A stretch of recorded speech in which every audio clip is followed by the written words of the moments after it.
नमस्कार, आर्थिक times news में आपका स्वागत है।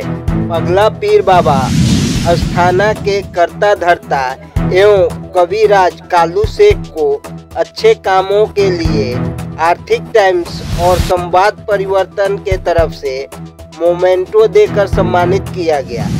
लोगों का पगला पीर बाबा एवं कालू शेख के प्रति आस्था दिन प्रतिदिन बढ़ता जा रहा है। आइए जानते हैं लोगों की जुबानी एवं कालू शेख ने क्या कहा।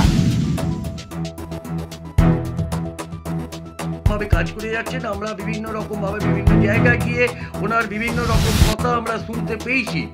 তাই জন্য আমাদের সংবাদ মাধ্যমের প্রতিনিধিরা এবং সংবাদ মাধ্যমের তরফ থেকে সংবাদ পরিবর্তন এবং আর্থিক টাইমস অর্থাৎ কবিরাজ ডক্টর কালু শেখকে হাতে একটি আমাদের মেমেন্টো তুলে দিচ্ছেন। আমাদের সংবাদ প্রতিনিধি এখানে আমাদের আর্থিক টাইমসের রিপোর্টার রয়েছেন, আপনি সরাসরি দেখতে পাচ্ছেন। আমি তাকে অনুরোধ করব যে তিনি যেন ওনার হাতে এই তুলে দেন মেমেন্টোটি। সংবাদ পরিবর্তন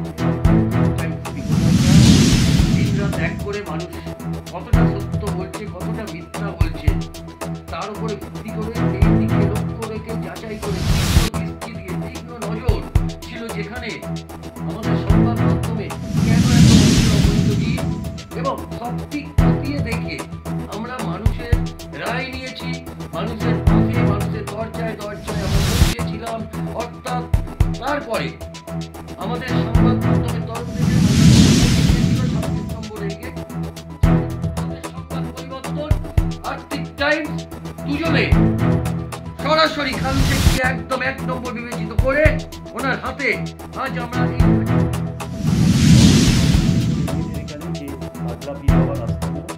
অর্থাৎ কবিরাজ এখানকার বর্তমান কবিরাজ এর আগে বাবা দেখতেন, তারপরে উনি সেই কাজটা বজায় রেখেছেন।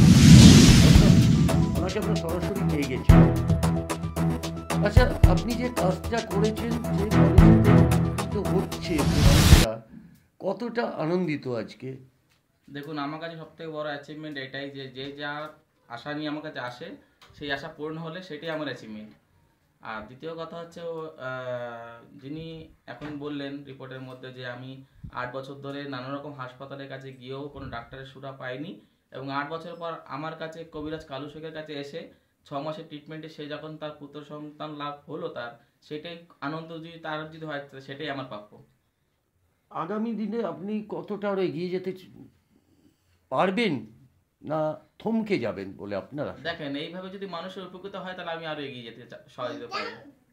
আপনার তো চাপ দিনকের পর দিন বাড়ছে, বিভিন্ন জায়গা থেকে আপনার লোক আসছে, কি করে সবার আপনি দায়িত্ব নিয়ে আপনি পালন করতে পারবেন? কতটা আশাবাদী আপনি? দেখেন, মানুষের মনের আশা পূর্ণ হলে আমিও এগিয়ে যেতে পারবো, এটাই আমার আশা। আর দ্বিতীয় কথা হচ্ছে আমার বাবা আজকে এখানে 42 বছর ধরে কাজ করে যাচ্ছেন। আমার বাবার নাম মুক্তার শেখ, কবিরাজ মুক্তার শেখ, আমি কালু শেখ। এখন আমার বাবা আছে বর্তমানে, হ্যাঁ, সেইভাবে আমি আমার বাবার জায়গাটাকে এখন আমি সামলে চলছি। দিনকের পর দিন যেভাবে মানুষের আশা ভরসা বেড়েছে আপনার প্রতি, এবং আরও এই যে আমরা জায়গাটা আমরা দেখতে পাচ্ছি, এই যে আপনার এই যে পাগলা পীর বাবার আস্তানা, এই জায়গাটা কি খুব ছোট বলে মনে হচ্ছে না? দেখেন, জায়গা ছোট হলে যে আমার মনের মন্দিরটা অনেক বড়।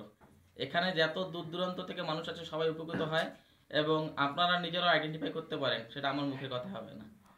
না, যারা হয়তো দূর দূরান্ত থেকে আসছে তাদের একটা বসার ব্যবস্থা, যারা হয়তো বাইরে থেকে আসছেন তাদের রাত্রি নিবাস কিংবা তাদের জন্য একটা কোনো ব্যবস্থা আপনারা চিন্তা ভাবনা করেছেন? এইভাবে এই মুহূর্তে আমার কাছে মানে বাইরে থেকে আসা লোকজনের থাকার ব্যবস্থা নেই, কিন্তু লোক দূর দূরান্ত থেকে সেখানে হোটেল লজ বুক করে থেকে আমাকে ট্রিটমেন্ট করে দেওয়া যায়।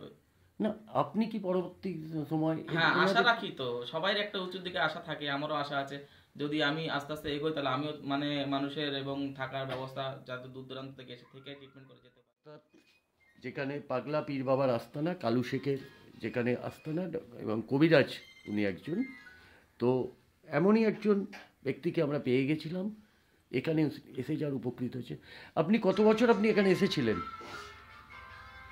আমি প্রায় 8 বছর ডক্টর দেখানোর পর এখানে আসলাম। আসার পর 6 মাস অবধি এখানে ট্রিটমেন্ট চললো, তারপরে পেটে বাচ্চা আসলো। কোথায় কোথায় আপনি গেছিলেন মানে? আমি দেখেন হাবড়াও গেছি, তারপরে আমাদের দত্তবাগানে গেছি, লেক টাউনেও গেছি। মানে ডাক্তারদের কাছে কতটা হ্যারাসমেন্ট আপনি হয়েছিলেন? অনেক হ্যারাসমেন্ট হয়েছি, অনেক জায়গায় অনেক ওষুধ চালিয়েছি, অনেক টাকাও নষ্ট হয়েছে, কিন্তু কোনো জায়গায় কোনো ফল পাওয়া যায়। তারপরে আপনি এই জায়গাটার খোঁজ কি করে পেলেন? আমার একটা বন্ধুর মাধ্যমে খোঁজ পেলাম। এসে আপনি কতটা সহযোগিতা পেলেন? মানে এই যে কবিরাজের কাছে আপনি এসেছেন, মানে কতটা সহযোগিতা পেয়েছিলেন ওনার কাছে? অনেক সহযোগিতা পেয়েছি। যেই জায়গায় 8 বছর ঘুরতে হয়েছে সেই জায়গায় 6 মাসের মধ্যে আমার কাজ হয়ে গেছে। আচ্ছা, আপনার নামটা? আমার নাম কিষণ কুমার সিং। আচ্ছা, আপনি কত বছর ধরে আপনি এখানে আসছেন আর কি আপনার অসুবিধা? আমি ভাইয়ের কাছে 3-4 বছর ধরে এসেছি। অনেক বছর ডাক্তারের পিছনে দৌড়াদৌড়ি করেছি, অনেক ডাক্তার দেখিয়েছি, আর্চিকর, নিমত, মেডিকেলে সব দিলে ভাইয়ের কাছে এসে ভালো হয়েছে। 1 মাসের মধ্যে আমাকে ঠিক করে দিয়েছে। ডাক্তাররা কি আপনাকে হ্যারাসমেন্ট করে? কিন্তু তারপরে আপনি খবরটা পেলেন কি করে? কোথায় বাড়ি, কোথায়? কেষ্টপুর। কি প্রবলেমটা কি হয়েছিল? শ্বাসকষ্ট, বুকে ব্যথা, নাভির থেকে ব্যথা হচ্ছিল। এখনই ভালো আছে? এখন পুরোপুরি সুস্থ। ভাইয়ের কাছে এসে ভালো হয়েছে। আচ্ছা, আপনি কার কাছে শুনে এখানে আজকে আপনি এসেছেন? আমি জানতাম, ওনাকে চিনতাম, জানতাম, তো মনে হলো হঠাৎ আমি অসুস্থ, অনেক বছর থেকেই অসুস্থ, ডক্টর দেখিয়েছি, অনেক মেডিসিন খেয়েছি, কিন্তু কিছুই উপকৃত হচ্ছে না।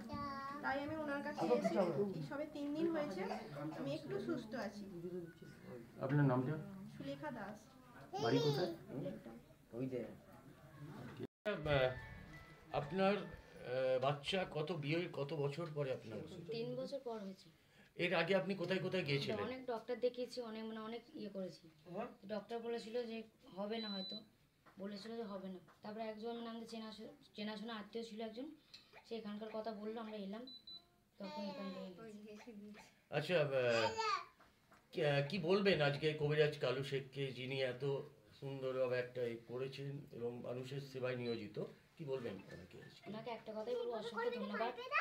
আমি তো সত্যি মানে ভাবতে পারিনি যে হবে, এখন বাচ্চা যে হবে না কখনো ভাবতে পারিনি আমি। আপনার নামটা? সোনা দাস। কোথা দিয়ে আপনি এসেছেন? পাতিপুকুর থেকে আসছি। তো কালু শেখকে কি বলবেন আজকে? হ্যাঁ, আমি তো ভাবতেই পারিনি যে আমার বউয়ের বাচ্চাটা হবে। আমি ভেবেছি যে মনে হয় কিছু নাও হতে পারে।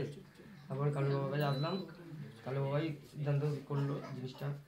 তারপরে দেখলাম 1 সপ্তাহ পরে আমার ছেলে এসছে পেটে।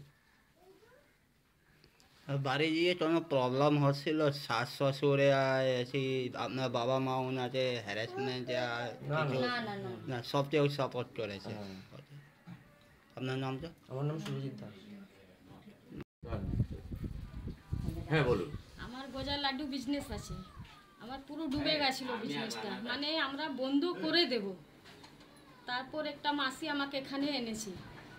তারপর আজকে 3 বছর মধ্যে, মানে আমি তো ভগবানকে দেখিনি, কিন্তু কালু শেঠকে দেখে মনে করছি ভগবান এরকমই হবে। আজকে আমি যা পেয়েছি এখানে এসে, মানে আমি আপনাকে বলতে পারবো না। আজকে আমার এলাকা আমার গজা লাড্ডু সেল, মানে যে আমি বন্ধ করে দেব, 20 লাখে দেনা পড়ে গেছে। সেই এখানে এসে কি পেয়েছি আমি আপনাকে, মানে যেরকম কেউ মাপতে পারে না সাগর মধ্যে কত জল, সেরকম আমি বলতে পারবো না কি উনি, মানে আমি ভাবছি যতদিন আমি বাঁচি ওনাকে পাই, যে আমার লাগে কি আমার মাথা উপরে ছাদ আছে ওনাকে দেখে।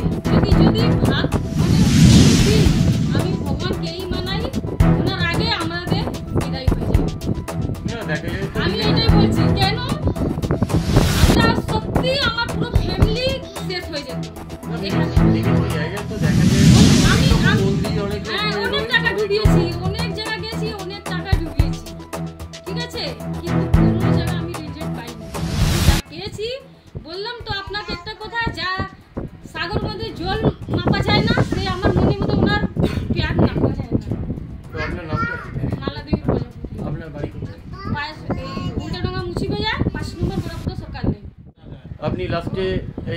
কবিরাজ কালু শেখের কাছে আসতে আপনি বাধ্য হলেন?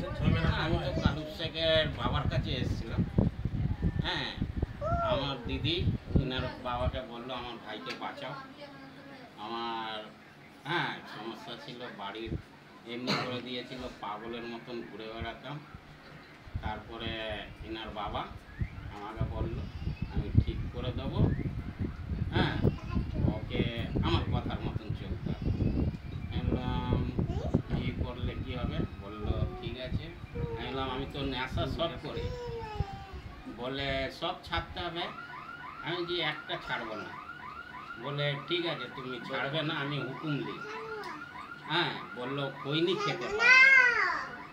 তখন দিয়ে ইনার ওই 15 বছরের কাছাকাছি ইনার বাবার আন্ডারে ছিলাম। এখন ইনার বাবার ছেলের কাছে আন্ডারে আছে। মানে সব কিছু কি আপনি নেশা ভাঙ সব কিছু দিয়েছেন? খালি খৈনিটা রেখেছে। মানে উনি